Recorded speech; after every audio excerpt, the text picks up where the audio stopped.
राम राम।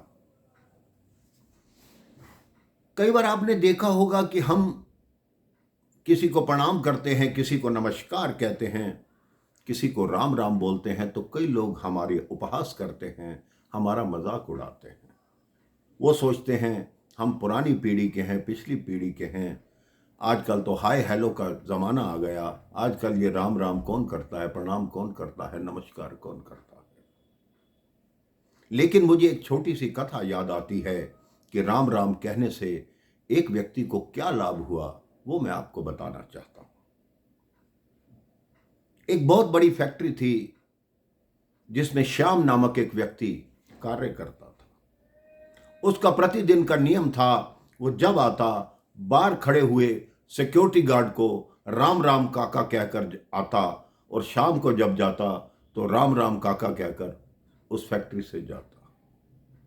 एक दिन की बात, वो कोई कार्य कर रहा था, सारी फैक्ट्री की छुट्टी हो गई, वो कार्य में व्यस्त था। उसने देखा कि फ्रीजर रूम था जो, उसमें से आवाज आ रही थी। वो फ्रीजर रूम के अंदर गया तो बाहर किसी को पता नहीं चला कि वो भीतर है।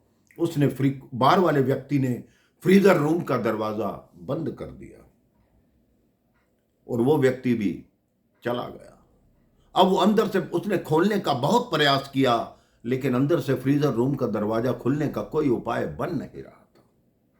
वो बहुत परेशान होने लगा, उसको ठंड लगने लगी, उसका दम घुटने लगा। उसने कहा, हे प्रभु, अब मैं कैसे बचूंगा, अब मैं नहीं बच पाऊंगा। उसने देखा मेरा फोन कहाँ है, तो उसका फोन भी बाहर मेज पर छूट गया था, इसलिए उसके पास बाहर निकलने का कोई भी उपाय नहीं था।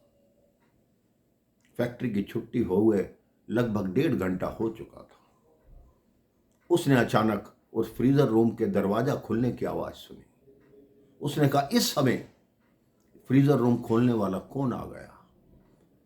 फिर उसने सोचा, भगवान ने ही कोई फरिश्ता भेजा, कोई देवता भेजा जो मुझे बचाने आया है। उसने जैसे ही फ्रीजर रूम का दरवाजा खुले हुए देखा, सामने वही गार्ड खड़ा था। उसने कहा, आपको कैसे पता कि मैं इस फ्रीजर रूम के अंदर हूं। तो उस गार्ड ने कहा, इस फैक्ट्री में कई सौ लोग काम करते हैं, लेकिन केवल आप हो जो मुझे आते जाते राम राम बोलते हो। आज आपने आते हुए तो राम राम बोला, लेकिन जाते हुए राम राम नहीं बोला। मुझे अचानक मन में शंका हुई कि बाबूजी अभी तक अंदर क्या कर रहे हैं, इसलिए मैं भीतर आया और मैंने देखा आपका फोन भी यहाँ रखा है और फ्रीजर रूम का दरवाजा बंद है। मैंने औपचारिकता से एक बार खोल के देखना चाहा कि इसके भीतर ना हो, अनहोनी के डर से मैंने ये खोला तो भीतर आप थे। तो मेरे भाई बहन, राम राम कहने से उसका जीवन बच गया, क्योंकि वो रोज राम राम कह के जाता था। उस गार्ड को समझ आया कि आज वो बाहर नहीं निकला, अगर निकला होता तो मुझे राम राम कहकर अवश्य जाता। इसलिए आप भी अपने जीवन में ये विचार बना लीजिए कि हम कभी भी दुनिया के डर से किसी को राम राम कहना, किसी को नमस्कार कहना, किसी को प्रणाम करना छोड़ेंगे नहीं। अपने जीवन में राम जी को धार लेंगे तो राम जी ही आपके सब कार्य पूर्ण करेंगे। राम राम, जय श्री राम।